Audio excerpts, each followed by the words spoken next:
The first puzzle that we're going to create as part of this legacy coin is the innermost puzzle here, the red one, password protected coin. And the only rule for the password protected coin is that anyone can spend this coin as long as they provide the correct password. Now, this isn't really part of the legacy coin. It's just something that I threw in as kind of the last resort inside coin. And it's also a very basic coin, and it is probably one of the first ones that you learned if you already have studied Chialisp. So if you already know how to do this, you can safely skip this video, no problem, and put in your own password protected coin later. But otherwise, let's get started on creating this one now. So I'm going to go back to my IDE. I need to create a new file. We'll call it password protect.clsp. Okay, and this is going to use the higher level language of Chialisp, and Lisp always involves parentheses. And the first command you need is mod. Mod means basically just run this. So every puzzle using the higher level language is going to use mod. And you need to pass in some arguments, which also will use parentheses. And okay, so by the way, tabs, how far you indent doesn't really matter in Chialisp like it would in languages like Python. So I'm just going to put a couple indents there. What would I need to pass in order to create this puzzle? Okay, so I need a password hash first, and that's going to be the SHA-256 hash of our password. And hopefully you understand how SHA-256 already works already. What else do we need? Password. We need the original plain text password. Oops. And then we need to send the money somewhere once it gets spent. So I'm going to call that receive puzzle hash. Finally, we need to know how much money there is, and that's going to be amount. Now, there is another way to do this instead of having the amount be passed in, and that's called delegated spend, which I will show you how to do later. But for this puzzle, I'm just going to keep it as simple as possible. And you might have a question about the amounts also, as far as you always have to assume that there are bad people out there trying to steal your money. Well, what if I have a coin on the blockchain that's worth like 1,000 mojos, and someone comes along and tries to spend it, but they pass in 2,000 mojos as the spend? You can't create money out of nowhere in Chia, luckily, so that would fail. What you have to do is burn the original coin, which is worth 1,000, and create a new coin. You probably want your new coin, if you're only creating one coin, you probably want it to be also worth 1,000 so that the value is identical. Again, you can't create it for more, that'll fail. What if you create a coin for less? Like let's say you put in 900 when it's worth 1,000. Well, those last 100 mojos will then go to the farmer as a tip. So money doesn't ever get destroyed in Chia. And if you want to avoid giving unnecessary tips to farmers, you need to make sure that your amounts match up, which is another good reason to use testnet, because you could theoretically create a coin or a puzzle and forget to actually create any coins in the spend, and then all of the money would go to the farmer. So you don't want to do that probably. Okay, so what do we need to do in this puzzle? We need to compare that hash to the password to make sure it matches up. So we need an if statement. So if,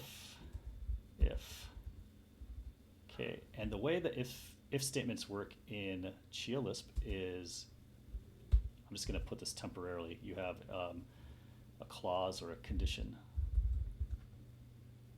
Okay, so if it's true, we do, this is the then part. I'll put that like this. Okay, and then we have another set of parentheses, and this is the else, goes inside of here. So if then else. So let's fill this in. We want to see,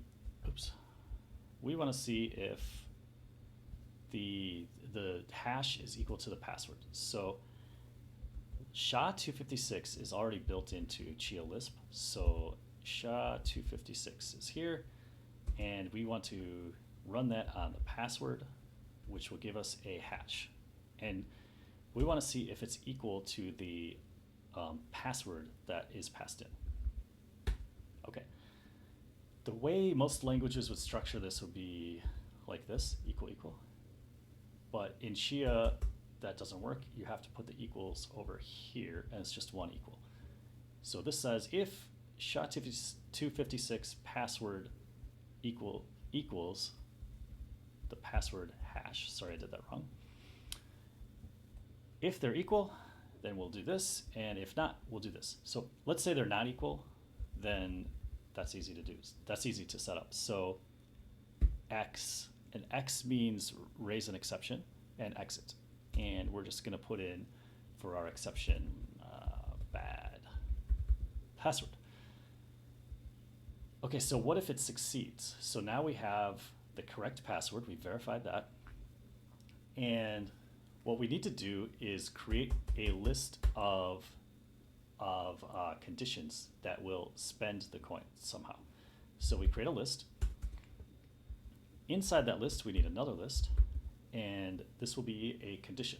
So what is the condition that we want? Let's go back to the website here. This is chialisp.com/docs. And if I go into section number 2 here, coins, spends, and wallets, and scroll down, there's a list of conditions. And these are all of the conditions available to you to use in Chialisp. And I would highly recommend getting familiar with them and reading through all of this documentation. Because some of these say this spend is only valid if, which means this thing must pass and then the spend might be valid. Okay. Others say if this spend is valid, then do the following. So we're only going to use this one, so the spend will always be valid if we reach the then clause, if we reach this part. And we just want to create one simple condition here, and that's create a coin. Now, the number for create coin is 51, okay, and that is built into Chialisp. So I could put that there, and it turns green, meaning that it is it's actually built in. But 51 isn't very human readable, so I'm just going to substitute that with a constant. So def constant, and remember it was called create coin, so I'm just going to use the same name, and that'll be 51. Okay. So now I don't have to call 51. I can call it create coin, and next video or later I'll show you how to do a better way to do this, where you just automatically pull in all of the constants that you need. So we're going to create a coin, and what do we need as far as arguments to create that coin? We need a puzzle hash and an amount. So it'll be the coin with the given puzzle hash will be created, and then for the amount that we listed. So what's the puzzle hash? I'm gonna say receive puzzle hash, right? That was already passed in, and an amount. Okay, so that's it. That's our whole puzzle. It's going to create this coin. Now we go to spend it, and if you are raising your hand or jumping up and down, yelling at me, don't worry, I'll get there. Okay, so here's the puzzle. We're going to compile that puzzle down to bytes by using CLSP, okay, CDV, CLSP build, and we're going to build passwordprotect.clsp. And it compiles, great. So now we have a compiled puzzle. The command to run the higher level language is run. So I'm going to do that right now. Run.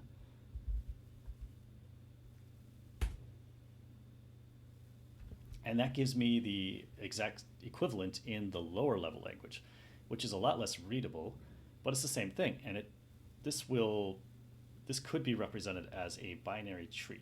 So Q means quote, C is prepend. Okay, so it looks a little bit familiar. We've got SHA-256 in here. A is execute, etc., etc. So how do we actually run this code? We want to use the lower level run command, which is brun, B-R-U-N. We need quotes, and then we can copy this code and put it here. That's the puzzle.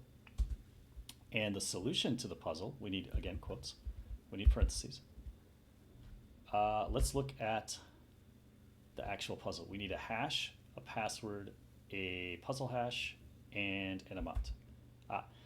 Well, so let me control C this. First, we need to get the password hash. So luckily, SHA-256, like I said, is built into Chialisp, so it's easy to get hashes.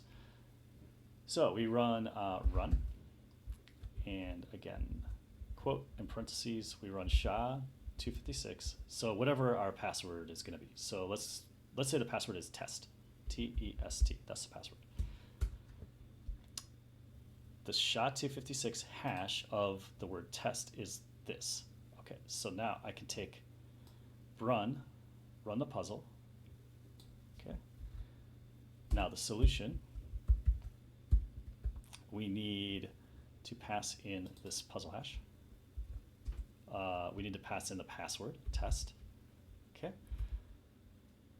And the receive puzzle hash and amount. So I'll just make a fake puzzle hash for now. Let's call it 0xA11CE for Alice. And amount, let's just say it's worth 1,000 mojos. Okay, what happens? Great, so 51, Alice 1,000. So 51, remember, is create coin.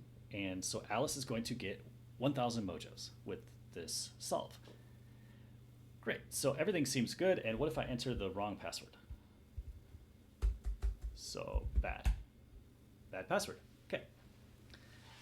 There is a serious glaring problem with this, though, that makes it extraordinarily insecure, and you should never ever do this as I've done it.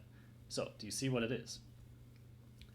Well, let's say some bad actor comes along and, okay, let's get another SHA-256 hash. So let's say I say run SHA-256 malignant. So a malignant actor comes along, wants to use this password. Now this person could say run, this is the puzzle, and for the solution, that person passes in the bad hash and malignant, which he knows the password because he's the one who created it. And maybe this person, let's call this person Coolcade, and uses all 1,000 mojos.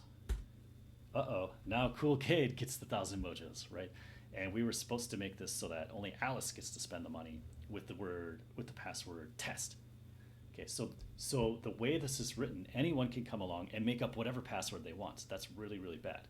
So how do we fix that? We need to do what's called currying.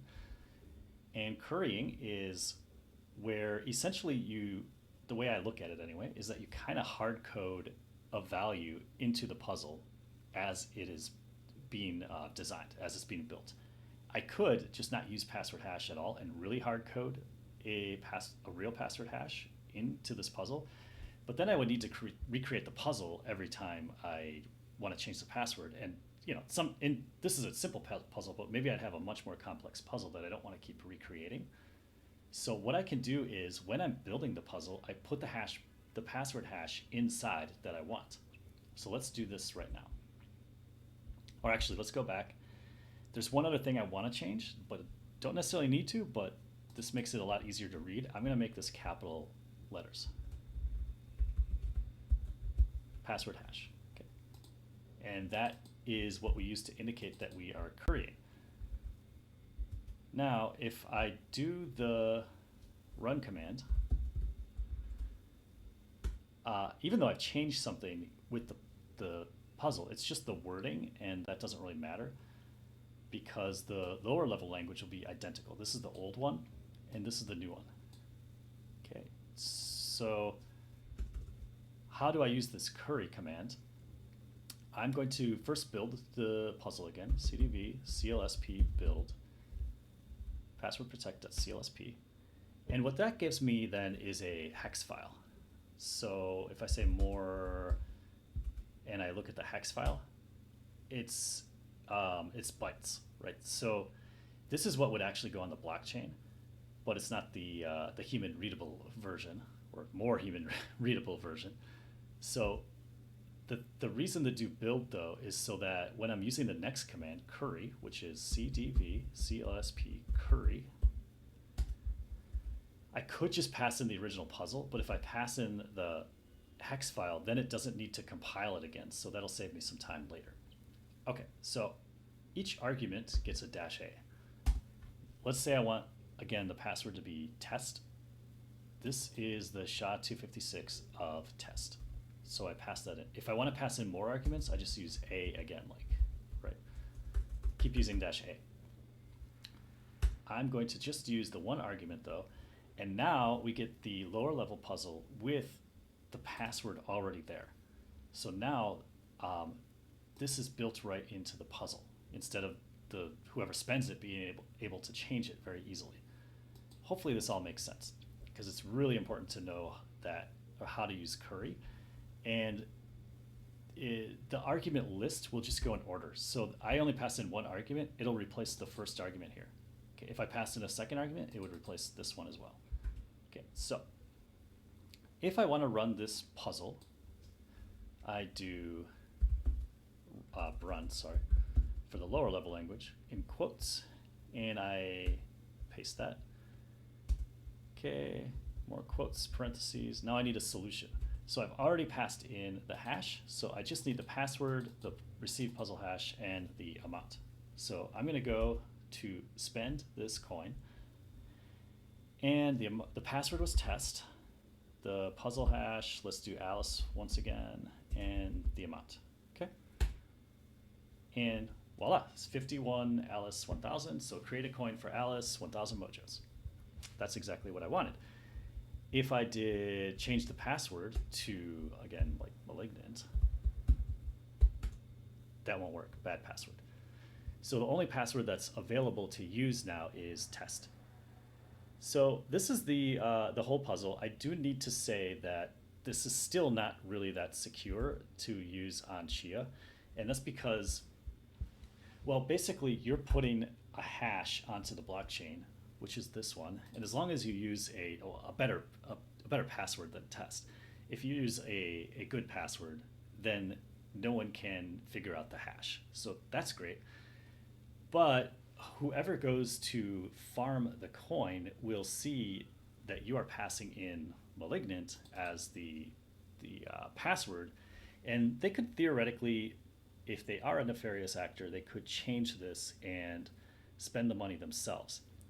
But even if the farmer, him or herself, is completely honest and doesn't change it, okay, great, this coin then works, but it only works once because now the password and the hash are both on the blockchain, and a bad actor could then search the whole blockchain for that same hash and know what the password is and then spend the coin.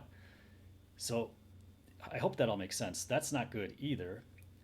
There are ways around this, which I'll go into later, but this is just a demonstration, and it's just a really good early test. So even though this wouldn't be very secure on a real blockchain, I think it's just good to kind of know how to do this.